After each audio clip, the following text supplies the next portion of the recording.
Bonsoir à tous, merci d'être présents pour notre troisième soirée de conférence Relange Bio. Merci aussi à Bio en Grand Est qui nous met à disposition les moyens techniques. Ce soir, c'est une conférence proposée en lien avec le CCFD Terre Solidaire, donc qui travaille sur l'écologie intégrale, l'autosuffisance alimentaire, mais aussi la place de l'humain, la protection de la nature. Nous aurons ce soir avec nous Michel Devoile et Aurélie Didier-Laurent, qui est animatrice au CCFD.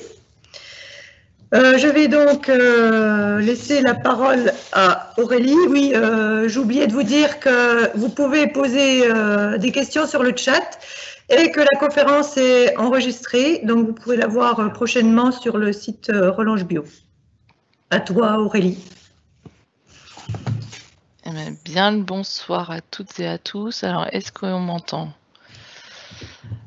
Voilà, bonsoir à toutes et à tous. Très rapidement, juste vous dire que donc on vient du CCFD Terre Solidaire. On témoignera tout à l'heure, Michel et moi, suite à un voyage d'immersion, en fait 2 voyages d'immersion qui ont eu lieu chez des partenaires du CCFD, donc en Afrique du Sud et en Thaïlande, sur le thème de l'écologie et spiritualité, un nécessaire retour à la Terre.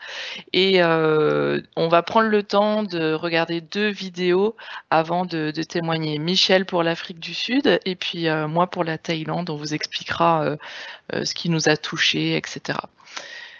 Voilà, donc je vais... j'espère que je ne me trompe pas, vous me dites. Non, je voulais juste... Bon, je vais y arriver. Voilà, partager. Alors...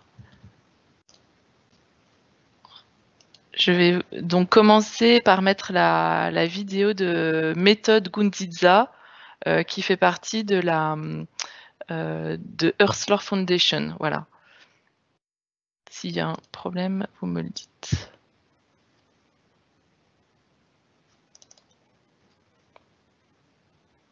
Méthode Gundiza. I am a Zimbabwean by birth, but I am currently now living in South Africa. And I work for an organization called Earth Foundation, which is based in South Africa. Earth Foundation works with traditional communities in South Africa, in the eastern parts of the country, and in Zimbabwe, in the southern parts of Zimbabwe. Yes, what I would like to say before I go on any further is that I am a trained chartered accountant, but something changed about me in terms of profession when I started working for Earth Foundation. And this is when I started interacting with communities in the northern parts of South Africa, where Earth was working at the time that I joined it. Right. And when was it, when you started? That was in May 2013. Okay. Yeah. So maybe you can explain the purpose of this organization and what you do exactly with that communities. Okay. So Earthlaw really works to revive indigenous and traditional knowledge systems, systems that protect nature, systems that revive traditional farming systems, and traditional ways of praying and understanding how the universe works, understanding and acknowledging the role of Mother Earth in our lives as human beings. Okay, so as far as we are concerned, we are very clear that the well-being of human beings is intricately connected to the well-being of the natural environment, the well-being of Mother Earth. That without Mother Earth being healthy and happy, there is no way that we as humans can be happy. So on the basis of that understanding, our work is very much around re-establishing the connection between human beings and Mother Earth and all other living elements with whom we share the mother planet, the earth. And it is our firm belief that when that relationship between we as humans and the rest of other living elements on the living planet is established, it is that which forms the basis of what we can define as happiness. Because it is through that connection that we derive good health. It is through that connection that we have safe water, we have safe air, that we breathe. Those are the very basics of what defines human happiness and human health and human well-being. And unless that is taken care of, I mean, everything else will be cosmetic. So that is our firm belief. And so as we work with communities, we work to revive that connection so that we become part of the whole living earth system. And as one of my mentors says, they say, it's only that as human beings, when we have cut the last trees, when we have the last fish dying on the river, when we have the last insects, flying around us, then we will recognize that as human beings, it is very lonely to live alone on this planet. Okay. So what our understanding that derives from the traditional people's understanding of their connection to Mother Earth is that if we talk about what are called sacred natural sites, these are places within specific traditional territories that are prevented or protected from human activity. It is those particular spots that are biodiversity hot spots. That's where you find all the other life elements other than humans. They enjoy and have a life there. And they have the right to a habitat, to multiply, to be happy there. And therefore, it's very much linked to how when we see that we share the planet with other living elements, we create space and we share that space. So to be quite specific here, where we work in South Africa and in Zimbabwe, what we find is that the way communities farm, for example, they are clear that when you have a plant in your field there is also a wild tree that is sitting somewhere in the forest. And it is that wild tree that tells you the development of this crop that's in your field. So by reading from the wild tree, you will know as a farmer, what time do I plant? What time do I harvest? And this is the relationship that I have explained to you, that the human activity, happiness and well-being is intricately connected to that of, the wild. So this is what we are doing. And as we do that also, we do combine with technical support around agroecology. How do farmers embrace some agroecological principles like in-field water harvesting, intercropping, which are themselves concepts that traditional people have always understood and known in their own way, but only with different names. And this is what we find now when we interact with the community in their own space with their own local knowledge. Organization. I have just come back from a field visit in Zimbabwe last week in one of the communities where we work. And I did a short interview of a certain woman from that community. And what this woman has done is she has now recovered 4 varieties of traditional maize seed, and the rest of the other, seed varieties are all traditional. So what I would like to share with you and with the rest of the audience is what she said to me. She said, the beauty of where I am now is that I do not need anybody. I do not need the government. I do not need any other NGO to help me. What I am waiting for is the rains to fall. I am a farmer in my own right. My seed is with me. My food is with me. I have happiness. And then she shared one other example that I will tell you again. She said, when she cooks the traditional porridge from these traditional seed varieties, it's got a shelf life. I mean, after cooking, it's got a shelf life of 4 days without that food going rotten. And she drew a very drastic contrast between when she cooks maize from hybrid seed and GMO seed versus traditional seed. And so for me, that's one of the things that in this conference we need to say. When people say we are okay, is it because they eat that which comes from far, which undermines their health? Is it when they eat that which they make, that which comes from their own hands, that which knows the land, that which knows the people around them?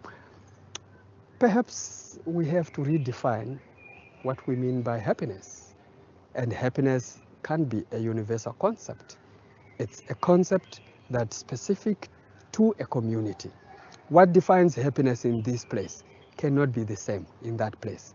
And it is exactly how Mother Earth works. It is the diversity of people's views and people's ways of life, cultures. Yeah. You are wonderful. Thank you very much. Perfect. Thank you. Donc l'Afrique du Sud est un pays riche de par les mines de charbon qui servent principalement à alimenter les centrales électriques et aussi les mines de métaux, fer, cuivre, or, argent, terres rares, diamants. Ces minerais sont exportés à l'état brut. La richesse est très mal répartie entre les populations. 10% de la population blanche qui à elle seule concentre 90% de la richesse du pays. Les Noirs représentent environ 80% de la population. Les 10 autres pourcents, ce sont des Indiens et des Chinois. Donc les Indiens sont venus en Australie, en Afrique du Sud, de par le Commonwealth. L'Afrique du Sud est une confédération de 11 États, 11 langues. C'est aussi un pays qui a superficie 2,5 fois la France, pour une population de 60 millions environ.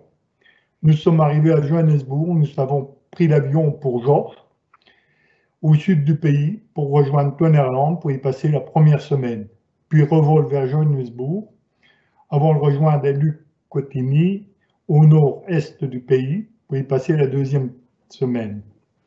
À Johannesburg, nous avons été accueillis par Method, un des responsables de Airclaw, qui nous a présenté ce que nous allions faire pendant la première semaine. À toi, Aurélie.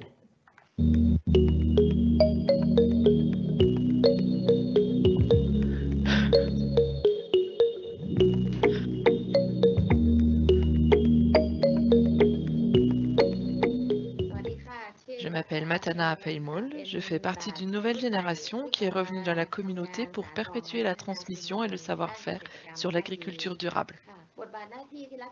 Je travaille pour GreenNet Organic Center.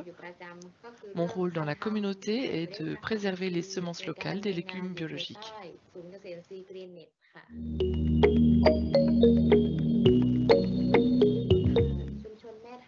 La communauté Meta a plus de 300 ans. Elle se situe au nord de la Thaïlande et se trouve dans une vallée à 75 km de la ville de Chiang Mai. Le projet de l'agriculture durable de Meta a commencé il y a 30 ans avec l'idée qu'il existe un chef naturel. Ce projet a été créé pour transformer les modes de vie, l'économie et l'environnement pour devenir une communauté autonome. La communauté Meta souhaite ainsi que les habitants aient une meilleure vie et de meilleurs revenus grâce à l'agriculture. Ce projet se base sur le réseau au sein de la communauté et s'appuie sur la transmission intergénérationnelle ainsi que la participation citoyenne des habitants à tous les niveaux de l'organisation. Ce travail se fait grâce à l'utilisation des terres, de l'eau et des forêts de manière respectueuse de l'environnement. La préservation des semences est un savoir traditionnel qui nous vient des pratiques agricoles anciennes. C'est pourquoi les petits paysans de Meta pratiquent une agriculture biologique, produisent des légumes destinés à leur consommation et vendent leur surplus. Ainsi, les semences reproductibles sont devenues indispensables pour l'alimentation et la production au sein de la communauté. Donc, pour notre communauté, la préservation des semences est essentielle.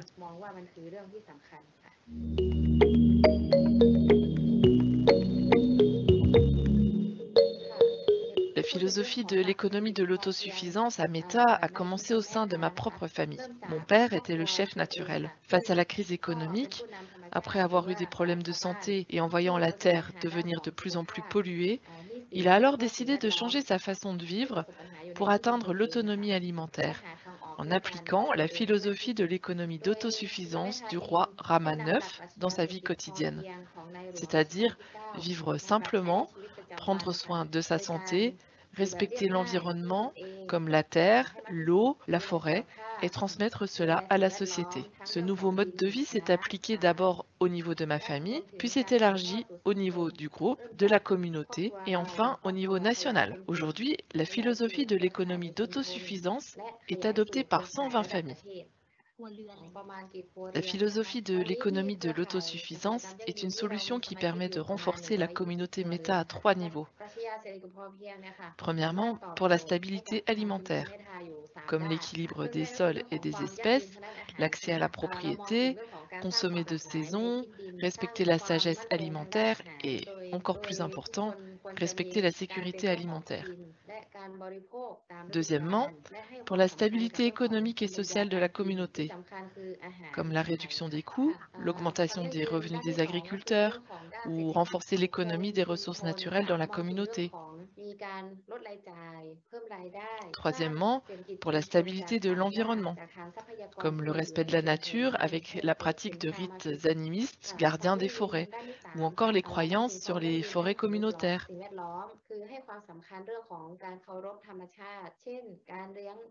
Parce que la communauté Meta tire profit de la terre, de l'eau et des forêts pour son agriculture et sa consommation, le bien-être de la terre, de l'eau et de la forêt dépend aussi du bien-être économique et donc de la société. Et si on en partage les gains, tout le monde est heureux. On peut alors dire la communauté Meta est durable selon la philosophie de l'économie d'autosuffisance.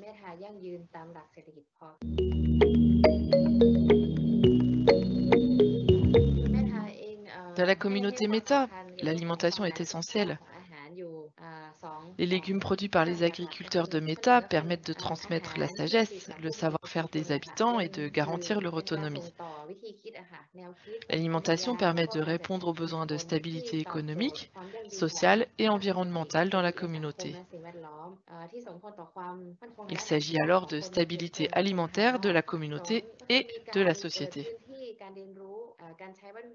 Pour promouvoir la sécurité alimentaire, nous avons par exemple invité des chefs étoilés à venir donner des conseils et créer de nouvelles recettes en utilisant les produits de Meta.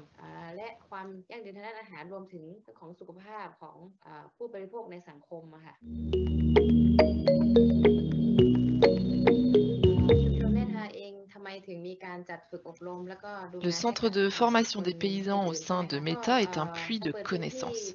Il permet à tout le monde de s'instruire sur l'agriculture durable. Comment lutter pour l'accès à la propriété des terres, trouver des solutions contre la pauvreté ou pour la préservation des terres, de l'eau et des forêts, pour la stabilité alimentaire, la transmission intergénérationnelle et aussi le développement durable.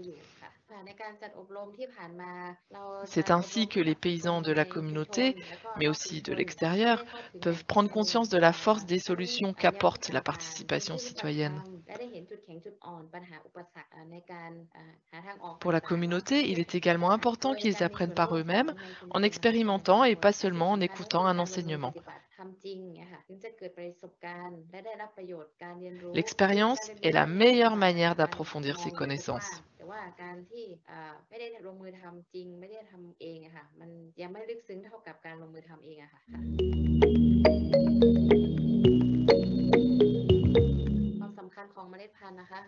Les semences, c'est la vie. Elles sont essentielles pour notre alimentation, notre façon de vivre, de consommer et pour la diversité biologique.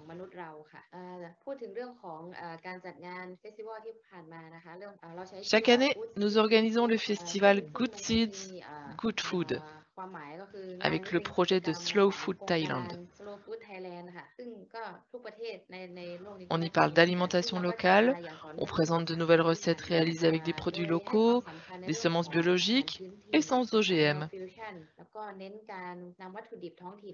Lors du festival, nous organisons aussi des distributions de semences biologiques. Ainsi, on connecte directement le producteur au consommateur. C'est ça le lien puissant à la vie.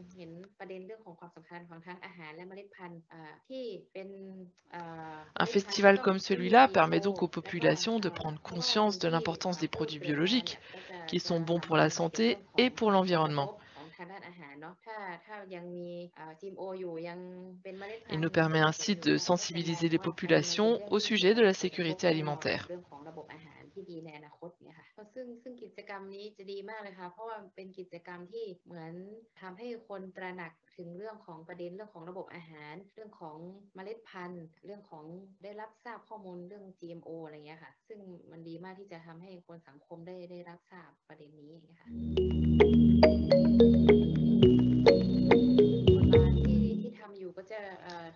Mon rôle dans la banque de semences est de collectionner, expérimenter, sélectionner et produire une diversité de semences traditionnelles biologiques pour la distribution et la vente aux paysans et aux consommateurs.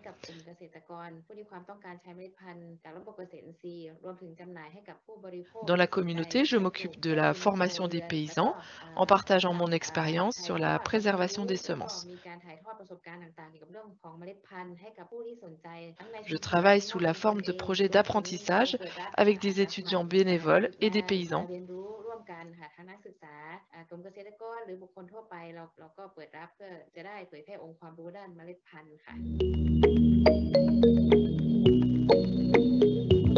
La jeune génération joue un rôle important pour renforcer, transmettre et améliorer le développement de l'agriculture durable dans notre communauté. On ne peut pas utiliser le mot durable sans qu'il y ait quelqu'un pour perpétuer notre savoir-faire. Les jeunes sont moteurs pour consolider et améliorer la communauté à tous les niveaux: famille, société, économie et environnement.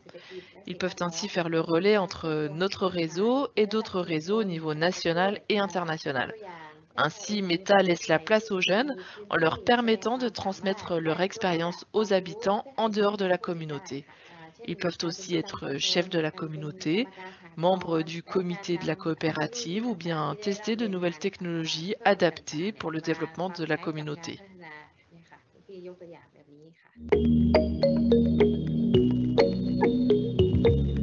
La communauté Meta travaille dans ce réseau partenaire avec d'autres organisations issues de l'agriculture biologique depuis plus de 30 ans.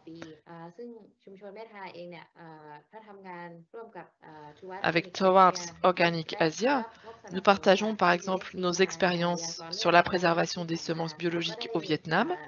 Nous sommes allés en France l'année dernière également, ou encore avons pu réaliser des rencontres avec de nouvelles générations de paysans au bord du delta du Mékong. Nous donnons aussi des formations aux jeunes. Je remercie le CCFD Terre Solidaire de soutenir cette opportunité de créer un réseau d'agriculteurs biologiques, pas seulement en Thaïlande, mais aussi au niveau international pour faire parler de l'agriculture durable. Merci beaucoup.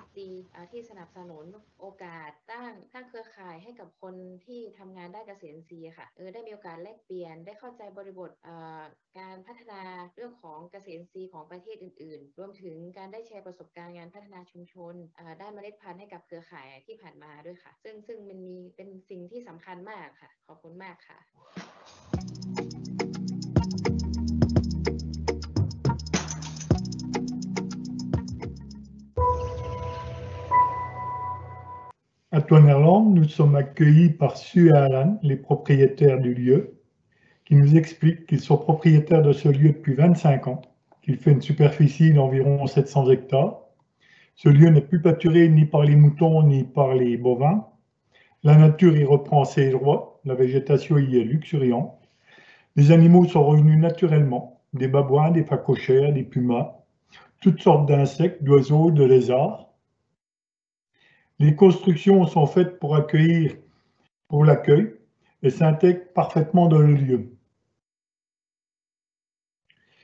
Pendant la première semaine, nous avons 2 animateurs qui font partie des chlores, Neil et Colin, qui sont des chamans. Ils nous ont reconnectés à la terre-mère, à nos ancêtres. Et par les 5 pratiques qui sont la prière, nous avons fait des pantlas pour nous reconnecter à nos ancêtres et aux esprits du lieu. La découverte des forces, des mythes fondateurs de la société traditionnelle qui nous reconnectent et nous disent d'où nous venons.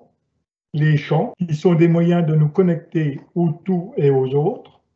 La danse, pour faire circuler l'énergie et nous relier entre nous humains et au grand tout. Et les rites sacrés, que nous avons expérimentés de façon allégée, ce qui nous a permis de nous passer une nuit blanche dans le bush en jeûnant 24 heures. Ça, ce sont les formations qui sont faites sur 3 ans pour cette petite expérimentation. Là, ces formations sont faites pour 3 ans pour les autochtones. Et suite à ça, ils passent entre 3 jours et 8 jours dans la nature. Et là, ils peuvent devenir chamans. Donc, sur la route en direction de Lokotini, nous avons découvert les townships, comme sur cette diapo, qui sont en fait des bidonvilles et qui sont transformés à la suite par le gouvernement en maisons à peu près habitables, qui sont des petites demeures, mais bon, les familles vivent dans de meilleures conditions. Et là, sur la route de Lokotini, on voit les mines, on découvre les mines de charbon qui sont à ciel ouvert et où l'extractivisme y est, c'est à outrance avec des trains qui font plusieurs kilomètres et ces centrales électriques qui consomment du charbon énormément, quoi. Donc, à Lokotini, là, nous sommes accueillis par des chants, les chants des femmes, qui nous invitent à danser. Puis durant les 2 jours, les interventions de personnes influentes se succèdent pour partager les savoir-faire sur les différentes manières de cultiver en agroécologie avec les intrants naturels et en utilisant le moins d'eau possible. Une diététicienne invite les personnes à consommer autrement en sortant des fast-foods pour consommer plus localement et aussi en invitant les agriculteurs à produire des plantes riches en protéines. Que là-bas, ils produisent essentiellement des plantes énergétiques et ce qui favorise l'obésité. Et un agriculteur, bon, c'est un exemple parmi tant d'autres, nous a montré et expliqué comment il cultive des oignons qui font jusqu'à plus d'1 kilo. Donc le 2e jour, il y a eu les présentations des semences et des boutures, ce qui permet aux agriculteurs et aux agricultrices de découvrir des semences oubliées, ainsi que des techniques de culture. Ces échanges de graines et de boutures sont interdits en Afrique du Sud car non inscrits au catalogue. Les OGM, ils sont très présents et voilà quoi. Et l'agriculture en Afrique du Sud est aussi essentiellement exportatrice. Nourrir le monde n'est pas forcément le pouvoir du gouvernement, quoi. Eux, ils veulent exporter pour faire de la richesse, quoi. Donc, de notre côté, nous avions emmené des graines de France, des graines non invasives, des tomates, des salades et des graines de nos jardins. Ce fut aussi pour nous l'occasion de récolter des témoignages de jeunes pour nourrir et compléter le cahier que Céline avait commencé avec son école en France, lesquels ils avaient recueilli les témoignages et les graines de leurs parents, grands-parents, voisins, et compilé le tout dans ce cahier. Donc là, il y a l'équipe qui présente le cahier là, en cours d'élaboration. Et donc ce cahier est parti aussi en Thaïlande pour être complété. Et à l'heure actuelle, il va être proposé pour que tout le monde puisse le voir, quoi. Le 2e jour, il y a la presse locale aussi et la télévision qui était présente, Donc, ce qui nous a valu d'être interviewés sur notre présence, pour quelles raisons nous étions là, et sur notre manière d'accompagner au CCFD Terre Solidaire. Et notre présence a aussi permis de donner de la visibilité aux députés, aux maires, et il y avait même un ministre qui s'était déplacé. Et la deuxième journée, elle a été animée par des groupes de jeunes qui reçoivent eux des formations sur les chants, sur les rites locaux. Et cela a été un moment super pour nous.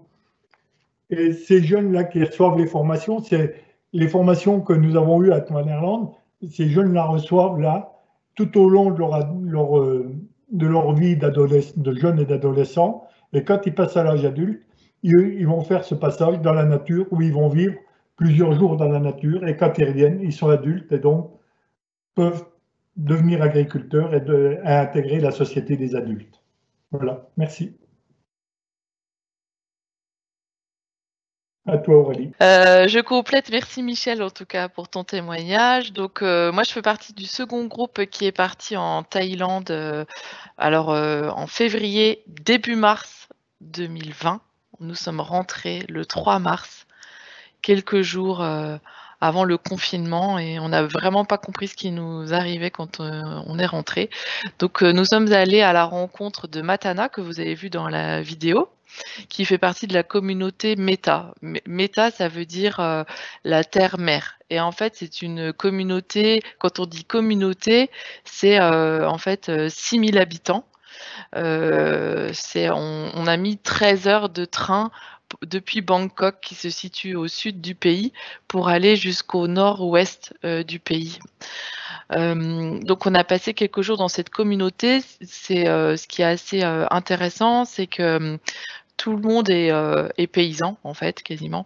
Et tous ceux qui sont paysans le sont à 99% en bio. Voilà. Matana vous a expliqué qu'il y a une trentaine d'années, en fait, c'était un endroit où on cultivait avec des pesticides, etc. Et qu'il y a eu un revirement de situation, mais complet. Et donc, dans cette communauté, on s'est rendu compte, voilà, des problèmes de santé, d'économie, etc. Et du coup, petit à petit, il y a eu une transition qui a été faite vers le bio complet. Et donc, Matana fait partie de la jeune génération qui est partie faire des études à Bangkok, mais qui est revenu pour vivre à la communauté. Donc ce qui est super intéressant là, c'est qu'il y a vraiment toute une jeune génération qui met à profit les compétences qui ont pu être acquises dans leurs études, en fait, à la ville. Et quand je dis compétences, c'est notamment les compétences autour du digital, des nouvelles technologies, etc. Mais tout ça pour faire le lien, en fait, avec la formation des paysans, la valorisation du bio. C'est exactement les mêmes questions qu'on se pose ici, du lien avec les consommateurs, etc. Donc ça, c'était vraiment quelque chose d'hyper intéressant, et ça faisait vraiment le lien avec nos questions quotidiennes, en fait, aussi au CCFD Terre Solidaire, de vouloir faire changer les comportements, faire changer la consommation des gens.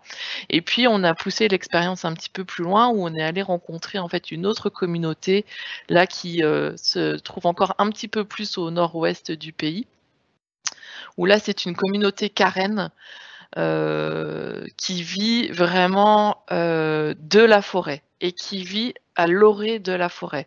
Donc là, c'est une communauté plutôt de 200 personnes à peu près.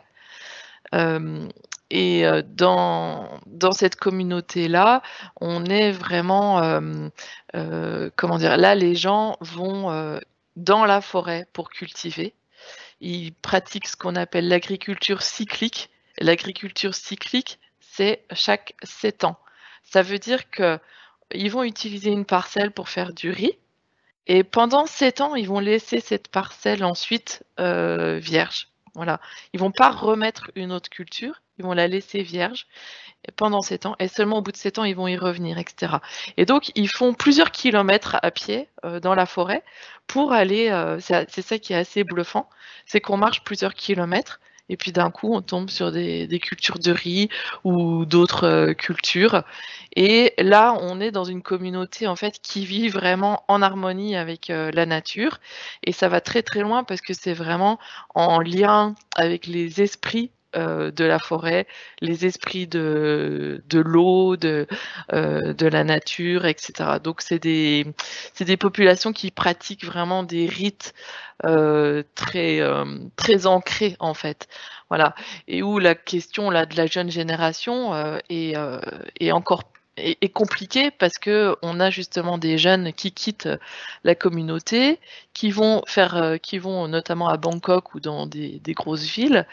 Et là, pour le coup, quand elles reviennent à la communauté, c'est vraiment c'est compliqué en fait. Là, on nous a témoigné d'expériences de jeunes qui du coup ont très très mal vécu le retour à la communauté, où il y a eu un grand fossé en fait. Voilà.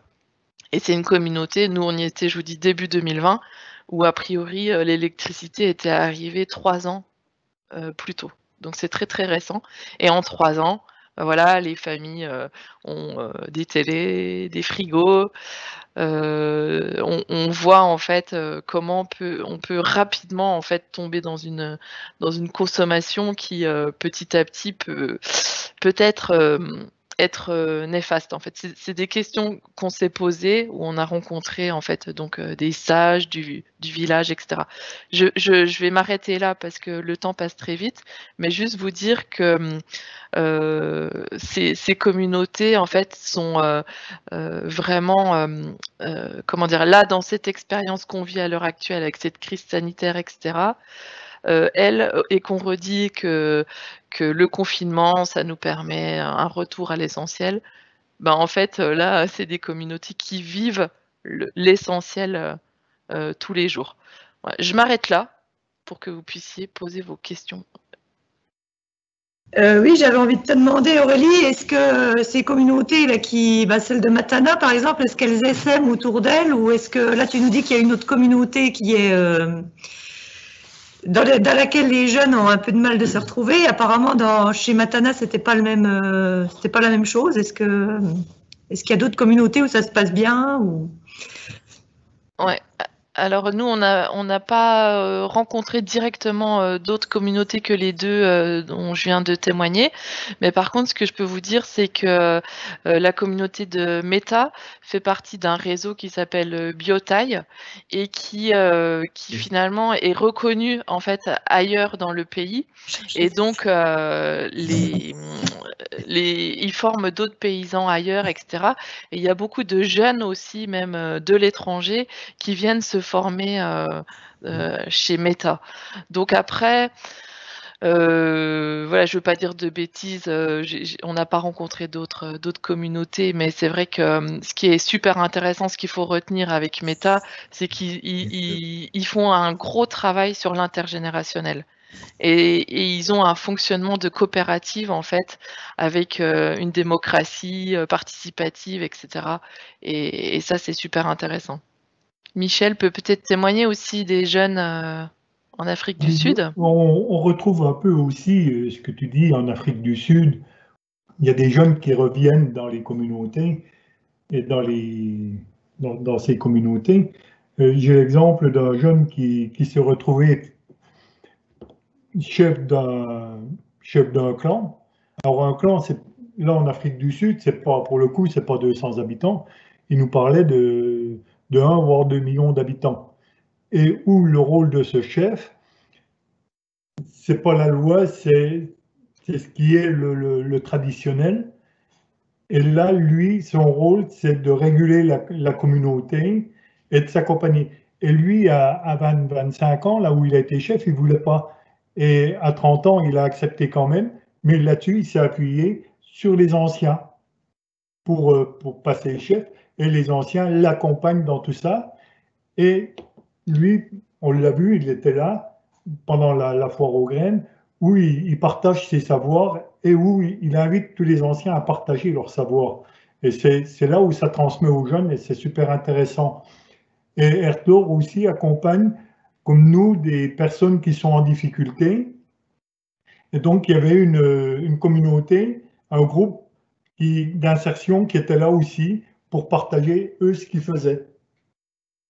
Et en Afrique du Sud, le problème, c'est que les hommes vont travailler dans les mines et c'est les femmes qui sont agricultrices. Là, sur 200 personnes qui avaient à peu près de présentes, on n'avait guère que 2 hommes qui étaient agriculteurs, qui se disaient agriculteurs et qui partageaient. Et vous me voyez là avec des oignons dans les mains, c'est un des seuls agriculteurs qui était présent et qui partageait ce qu'il faisait, quoi. Une question qui vient d'arriver là. Quelle est la vision de ces agriculteurs de là-bas de notre agriculture occidentale?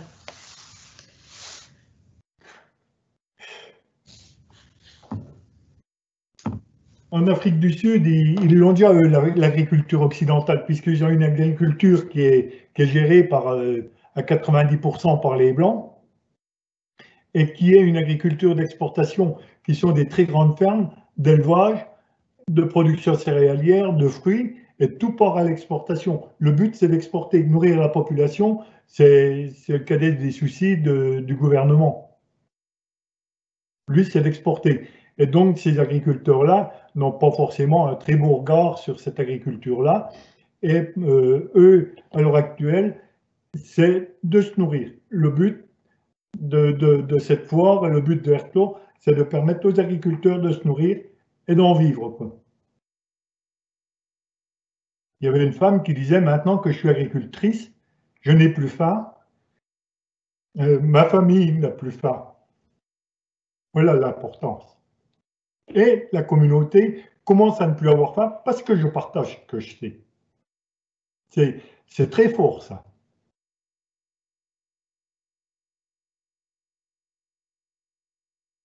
Aurélie, je ne sais pas. Non, mais ce que je voulais...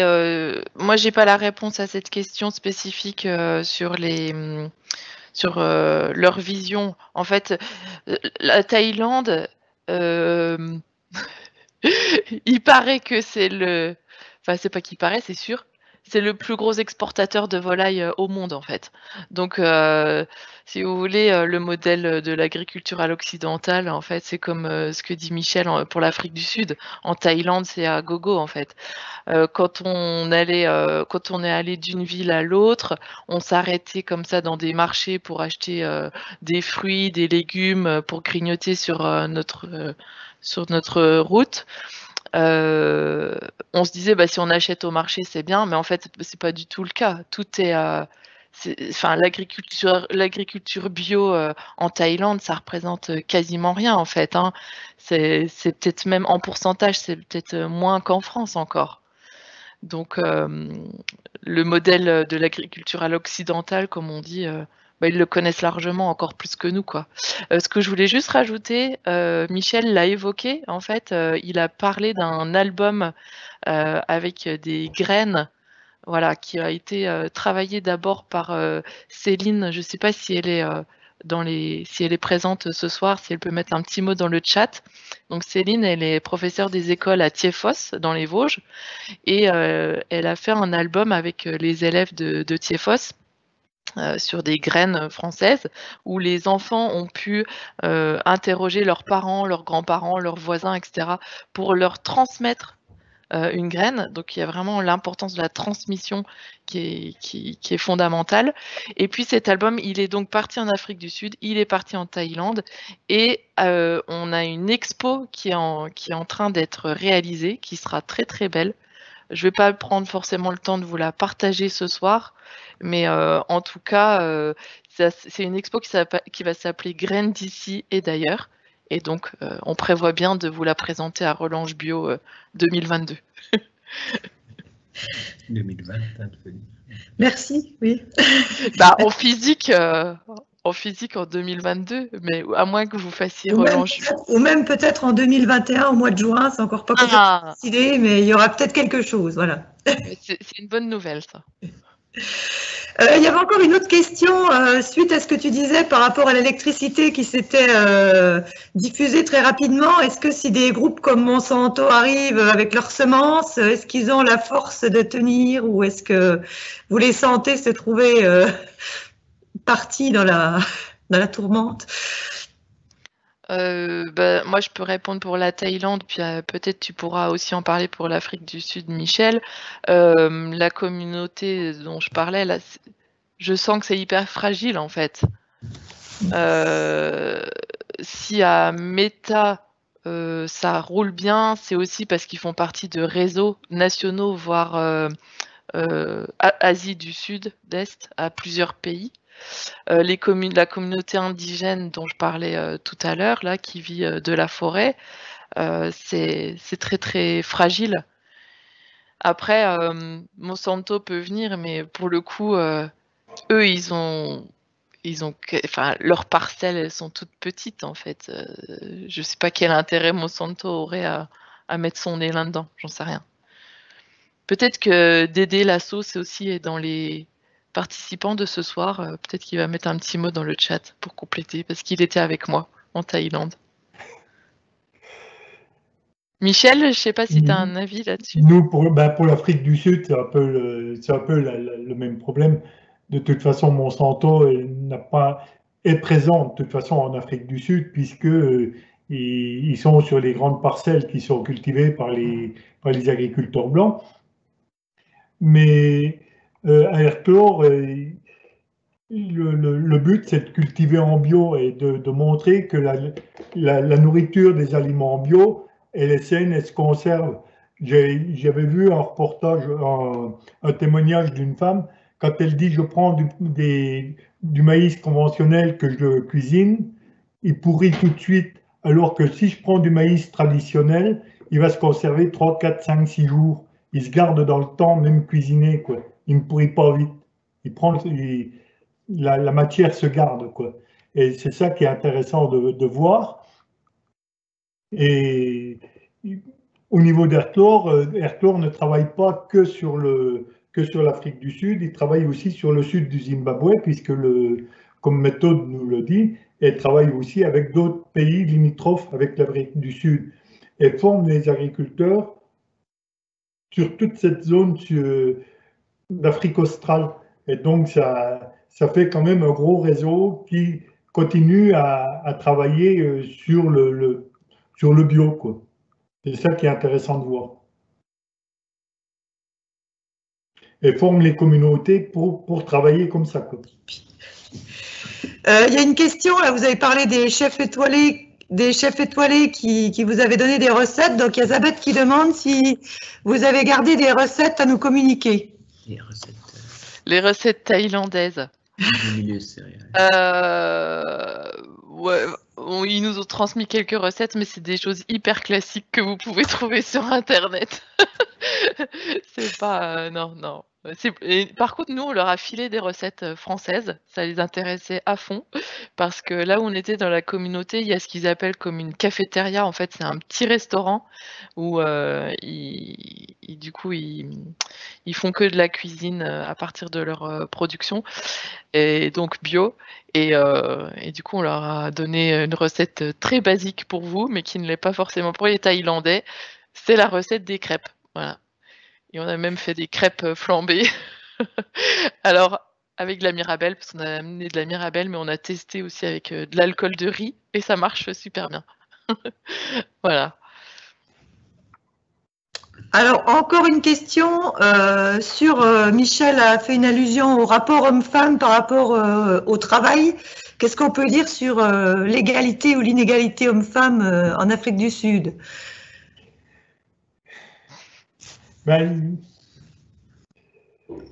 C'est les femmes qui travaillent beaucoup dans les champs parce que les hommes sont à la mine pour gagner des salaires de misère. Ils sont les chauffeurs des camions, des trains, ils sont sur les bulles et compagnie, parce que les mines sont à ciel ouvert. Et c'est les femmes qui subviennent essentiellement à la nourriture de la vie de famille, quoi. Après, dans ce pays, il y a des violences qui sont faites énormément aux femmes, et le Covid n'a rien arrangé. Ça n'a fait qu'empirer, quoi.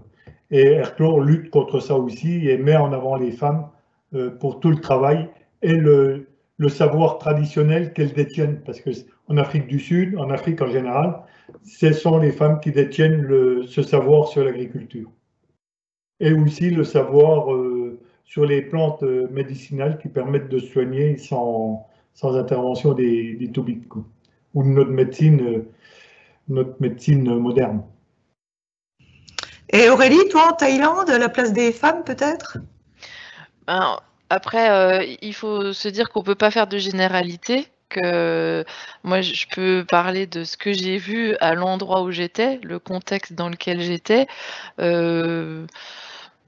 Nous, en fait, on a vu des femmes qui sont très impliquées en fait dans la coopérative.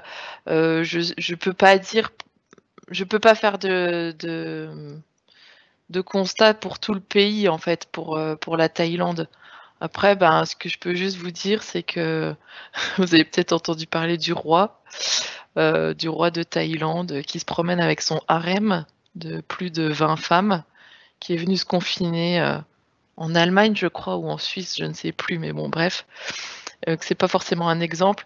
Mais faut se dire que le roi, il est, enfin, actuellement, notamment chez les jeunes, il y a beaucoup de manifestations en fait en Thaïlande pour dénoncer bah, ce mauvais, cette monarchie en fait, voilà. Donc peut-être que lui, il montre un très très mauvais exemple de la condition de la femme en Thaïlande, mais en tout cas nous, ce qu'on a vu, voilà, on n'a pas vu, on n'a pas été choqués en fait, c'est ça que je veux dire. On n'a pas été choqués par voir des femmes qui travaillaient tout le temps et pas le mari. Non, c'est pas ça. Pas en tout cas dans la communauté où on était. Et même certaines sont propriétaires de terres. Voilà. On a vu un beau côté et un bel exemple en tout cas de vie en communauté. Effectivement, on voyait sur la vidéo que, enfin là justement, la place de la femme avait l'air, la femme avait l'air d'avoir toute sa place. Une dernière question sur le foncier. Vous en avez parlé un tout petit peu. Quel est le statut du foncier dans ces communautés? Donc je suppose, est-ce que les paysans ont accès à la terre facilement? Alors, en Afrique du Sud, le problème, c'est que 90% de la terre est détenue par les Blancs. Et normalement, avec Mandela, il y aurait dû avoir 30% de démantèlement de ces fermes et qui n'a pas eu lieu, qui est en cours, mais qui n'a pas eu lieu. Et le problème, c'est l'accès à la terre pour ces communautés noires qui est très délicat, quoi. Le partage de la terre est très mal réparti, au même titre que la richesse. On est sur la même chose. Après, on voit aussi que les mines ne se gênent pas pour pousser les communautés noires.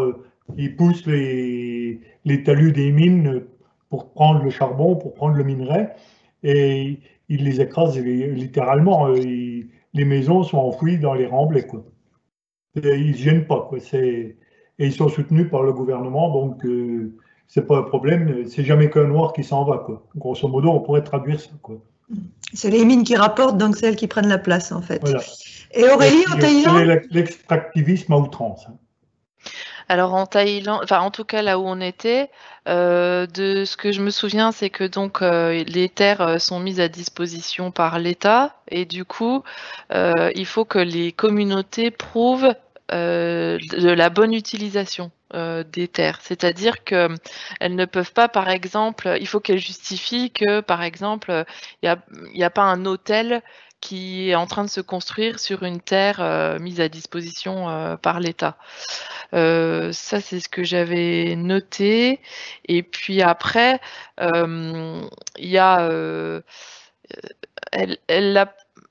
c'est pas dans cette vidéo, c'est dans une autre vidéo. Il y a aussi le fait que il y a ce qui est imposé par l'État au niveau des semences. Et puis, il y a ce que la communauté fait. C'est-à-dire que là, on a vu que Matana anime en fait une banque de semences, etc. Elle tient un répertoire en fait des semences qui est beaucoup plus important et qui correspond à des semences traditionnelles que ce que l'État voudrait imposer. Et en fait, comme finalement cette communauté produit ça reste assez minime, on va dire, en quantité, eh ben, ils sont pas trop embêtés par l'État. Mais si ça prenait vraiment beaucoup plus d'ampleur, peut-être qu'ils pourraient avoir plus de problèmes. Parce qu'il y a le fait qu'ils sont en communauté, c'est une communauté qui est reconnue par l'État, mais ils ont aussi leur propre fonctionnement à eux, qui est fondé sur, je vous ai dit tout à l'heure, démocratie participative, etc. etc. Et ça, c'est leur fonctionnement à eux, avec les paysans, etc. Et l'État ne reconnaît pas ce fonctionnement-là. Du coup, l'État ne reconnaît pas non plus la préservation des semences telle qu'elle est pratiquée comme ça. Mais bon, peut-être que Dédé saurait mieux en parler que moi. Voilà, je ne sais pas si je réponds à la question. Ouais, on va peut-être s'arrêter là, mais on se rend compte que finalement, sur les semences, on a un petit peu les mêmes problèmes que chez nous. Hein. C'est pas facile de conserver ces semences et de ne pas utiliser celles qui sont vendues par les grosses firmes. Donc voilà, finalement, on se rapproche bien. Oui, complètement. Et puis la question de l'accès à l'eau aussi, en fait. Oui. La question de l'accès à l'eau, et puis la question aussi que eux voient directement les dérèglements climatiques, en fait. Ils s'en rendent, ils le vivent, en fait. Voilà. Ils le prennent de plein fouet. C'est les mêmes questions que chez nous. En Afrique du Sud, c'est exactement la même chose. Et en plus, il y a le trou d'ozone qui est au-dessus de l'Afrique du Sud. Alors, je peux dire que là, ça cogne. Il fait chaud. Bon, sur ces bonnes paroles, on va peut-être s'arrêter là. En vous remerciant tous les deux pour votre témoignage et en espérant peut-être vous voir au mois de juin avec vos graines. Avec grand plaisir. L'occasion d'échanger à nouveau et de voir les graines de plus près, de voir ce qui se cultive ici et ailleurs. Ouais. Donc, merci beaucoup à vous deux. Et puis, rendez-vous demain avec Jacques Capla, donc sur le thème de l'agriculture pour sauver le climat. Et vendredi aussi avec Gérard Boinon sur le droit des paysans. Et bien sûr, vous pouvez revoir cette vidéo pour ceux qui nous auraient pris en cours. Vous pouvez faire la pub autour de vous. Donc, n'hésitez pas à faire passer le message et à bientôt. Bonne soirée. Merci beaucoup.